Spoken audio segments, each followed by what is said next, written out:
Pagpasagitan sa basahon ni Josue. Ang Ginoo ingon nga Josue, karong adlaw iwagtang ko ang inyong pagkatinamay ingon nga ulibon. Busa kadtong dapita ginanang Gilgal hangtod karon.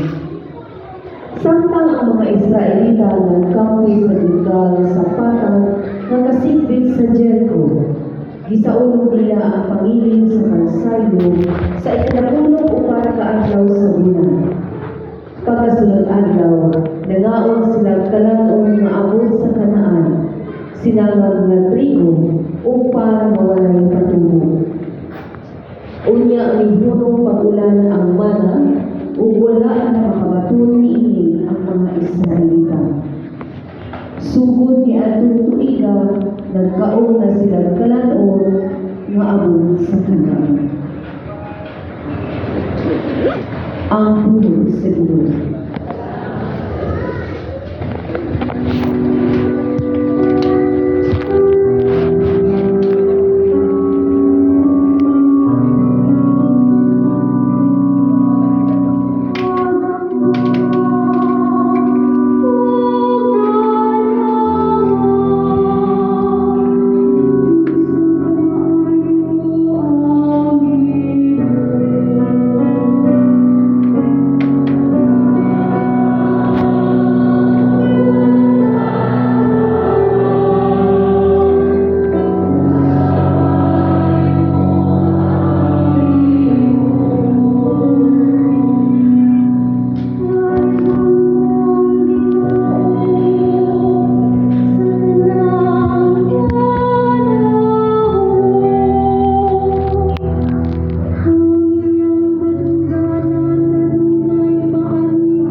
ikaduhang sulat ni San Pablo ngadto sa taga-Corinto.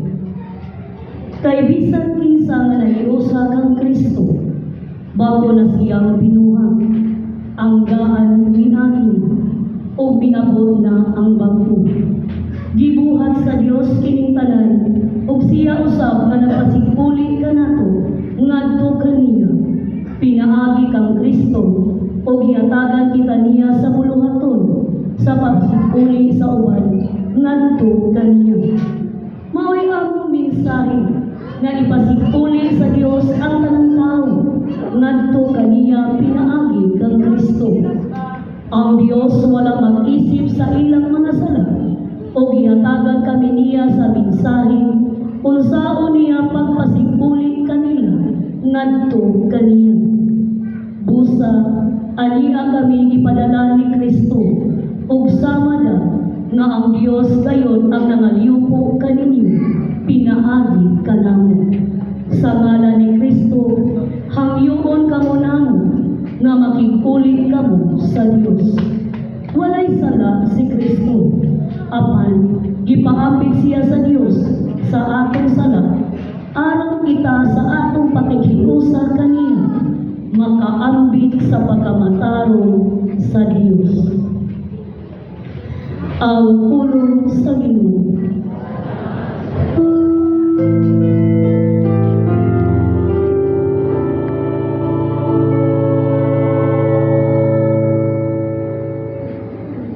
Ang Ginoo manaa kaninyo.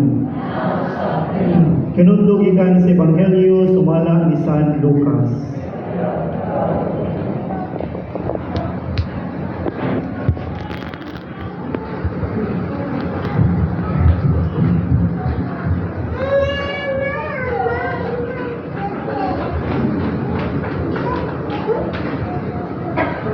Usa ni anak kahigayon may daghang mga kobrador sa buwis ug mga makasasala ang niadto kang Hesus aron pagpamati kaniya.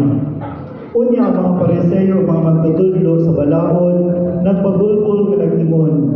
Kining tawhana nag-abi-abi sa mga makasasala ug nakigsalo paganing kanila. Tungod niini nisugilon kanila si Hesus ug usa ka sambingay. Si Hesus mipadayon sa pag-ibon. Diyan usa ka tawo nga may duha ka anak nga lalaki. Usa ka adlaw ni ana ang manghod limon sa iyang amahan.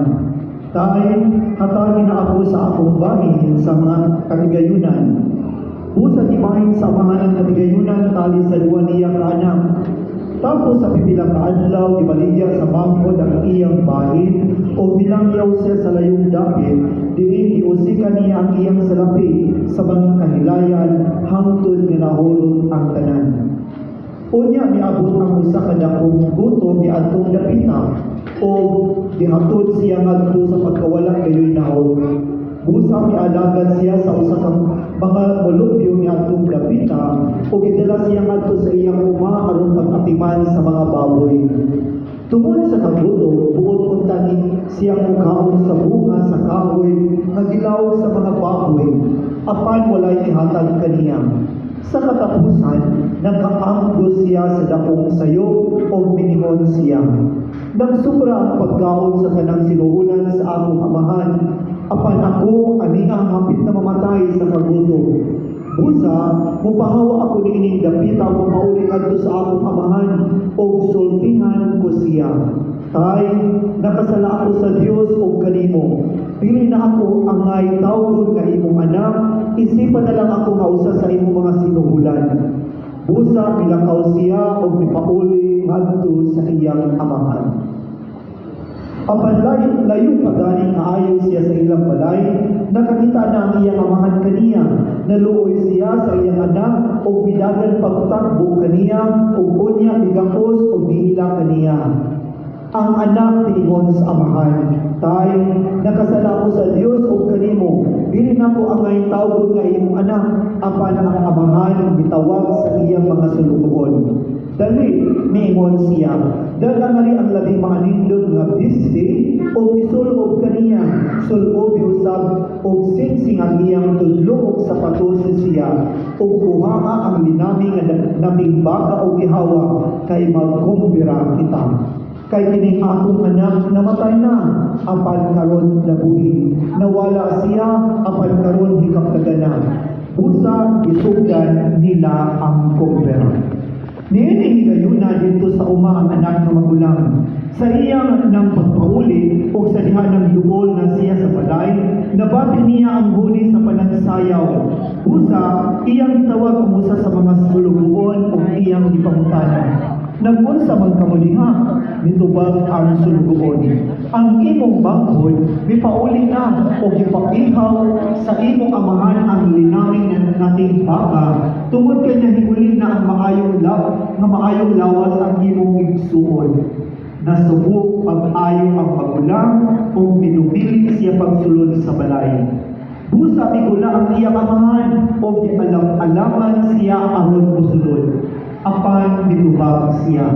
Tay, huna-huna alagod, sunod sa daghang mga tuig nagsilbi ako kanimo, ingon na usa ka kulipon, o wala ako makasupak sa imong mga sugo, bisan makausap. Apan mo sa may imong gihatag kanako, wala dayon. Bisan kandi na lang punta ang maglipay ako uban sa akong mga higala. Apan kanang imong anak nagkusik-kusik sa kananimong katigayunan uban sa mga nautang babae o sa iyang paghibuli, imo hinuong gihawan sa dinaming nating baka ang amahan mitubag. Do ikaw kanunay uban kanako o imo ang tanan kong katigayunan. Apan kinahanglan gayon nga magkumpira o maglipay kita kay ang imong igsoon namatay na o karon nabuhi, nawala siya o karon ikaplagana. Ang Ebanghelyo sa Ginoo.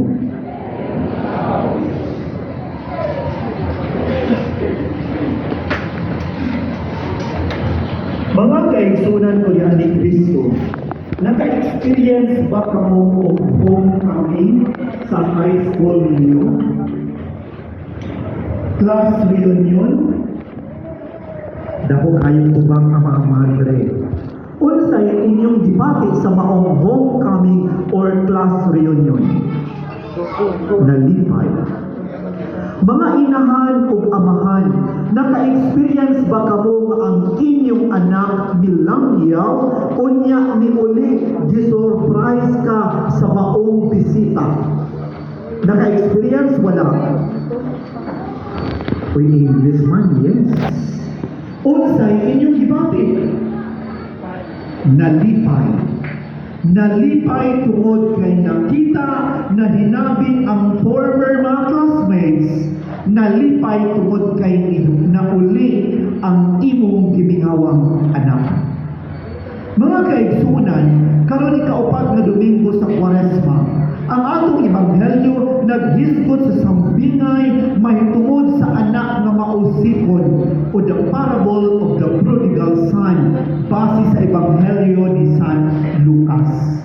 Ang Ebanghelyo medyo taas-taas apanindot og dramatic ayo. Sa Ebanghelyo adunay tulong ka karakter, ang anak nga manghud, ang amahan ug ang kamagulangang anak. Kung papilion ka sa tulong ka karakter, sa asa man nimo makumparar ang imong karakter o attitude? Murag wa may mituha. Sa amahan, anak nga kamanghud o magulangang anak? Amahan. Ang anak nga manghud nagwaldas-waldas lang. Apan usa ka higayon nakaanggo sa dakong sayo mibalik sa amahan. Ang anak nga kamagulangan nagtrabaho og maayo alang sa amahan, wala nagsupak og sugo. Nagbangay sa gihimo sa amahan sa paghatag og kumbira sa dihang miuli ang iyang igsuon. Ang amahan gibahin ang katigayunan bisag buhi pa siya. Naluoy ang amahan, midagan iyang gitagbo, gigakos ang anak. nga kamanghuran.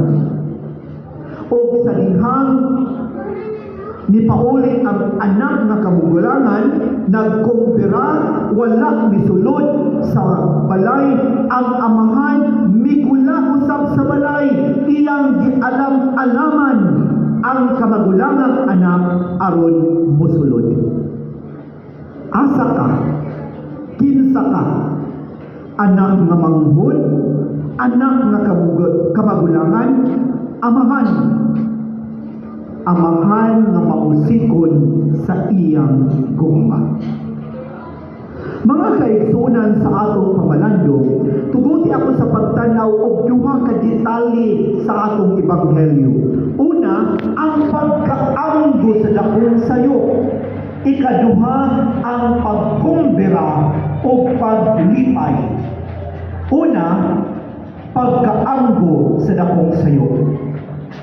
Sa ebanghelyo atong nadungog, nakaanggo ang kamangurang anak sa iyang dakong sayo o miingon, nagsubra ang pagkaon sa tanang sinuhulan sa akong amahan, apat ani ako hapit na mamatay sa kagutom, busa mupauli ako, pahawa ako ni dapita, o mapauli ako ngadto sa akong amahan. Ang kamangurang anak nakaanggo sa dakong sayo, coming to himself, a moment of realism. Nakaanggo siya. Hinungdan sa iyang pagkaanggo, nagpractice siya unsa iyang isulti sa iyang amahan, kinikuli na. O tuod man, mipauli o ang anak miingon, Father, I have sinned, help me find my way. O ang amahan miingon, I forgive you, I love you, you are mine, take my hand, go in peace, sin no more, beloved one. Siguro ang anak dugang kaninako miingon, sa kabila ng lahat, yayakapin mo pa rin ako. Sa kabila ng lahat, yayakapin mo pa rin ako. Nindot punta kung si Sir Charina ang mikanta. Mga kaigsunan, ang istorya dramatic kaayo. Ang pag-uli sa anak. Ang panahon sa Kwaresma, manghinaot ako nga panahon sa pagkaanggo.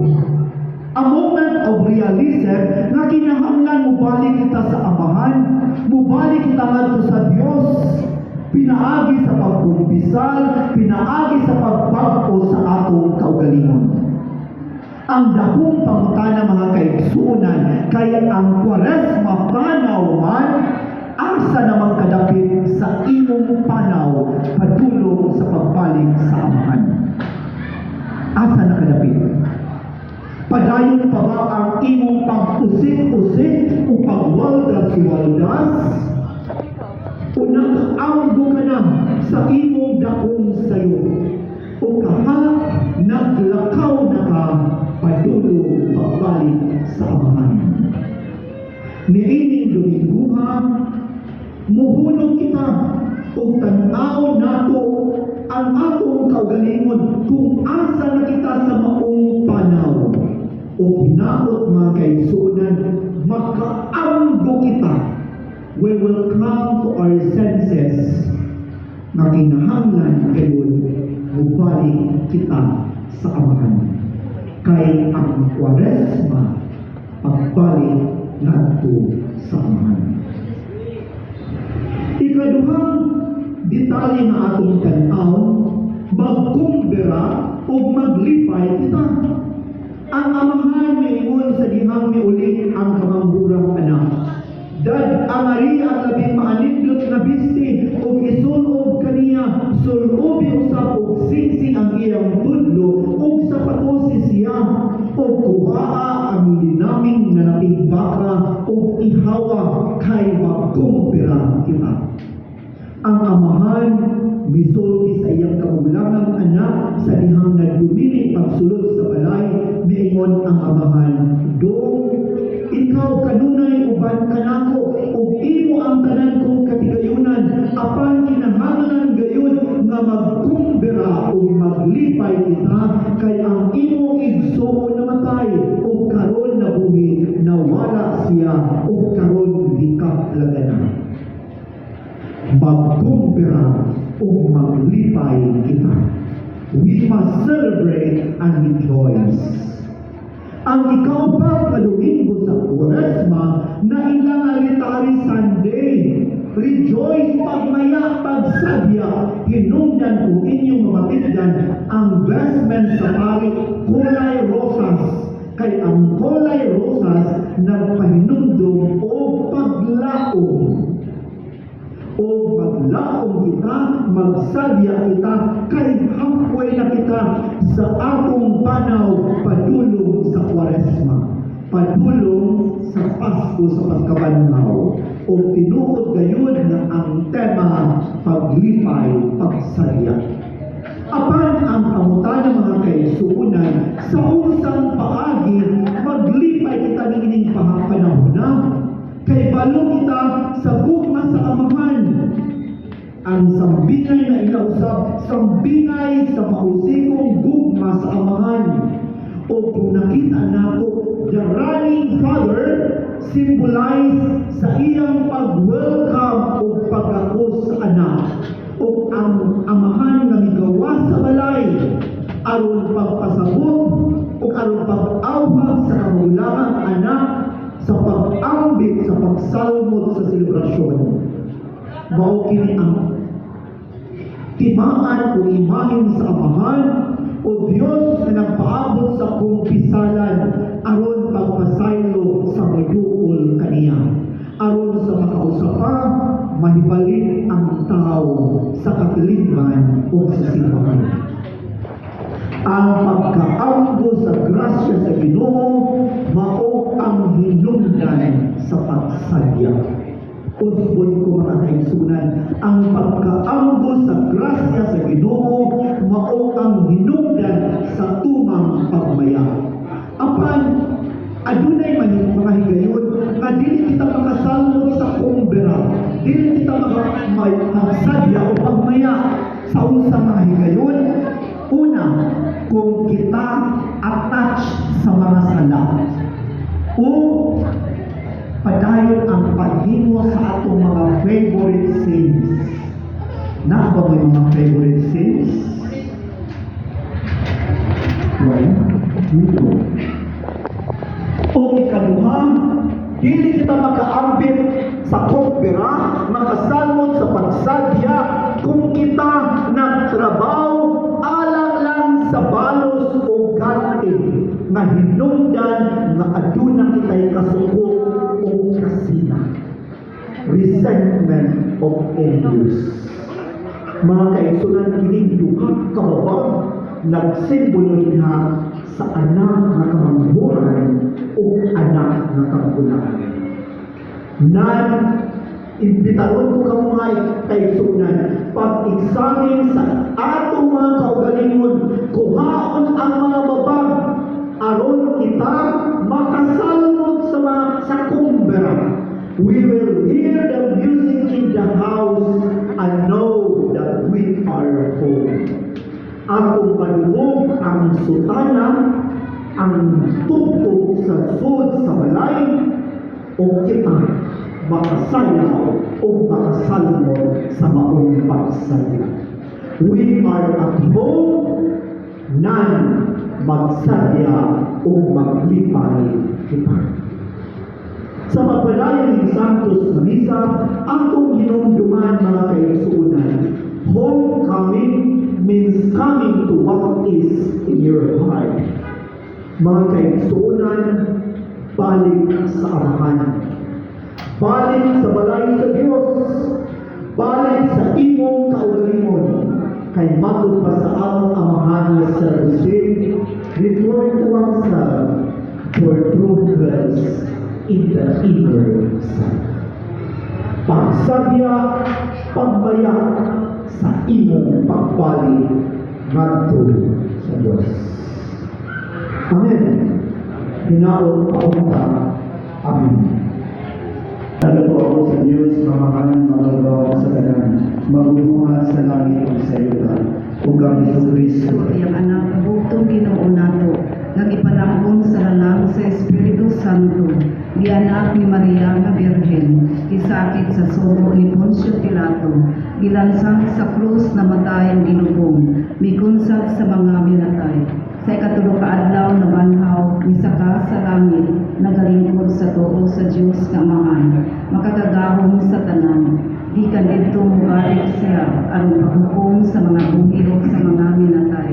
Nagatuwa po sa Espiritu Santo, sa Santa Iglesia Katolika, sa kambitan sa mga santos, sa kapasayloan sa mga sala, sa pagkabanhaw sa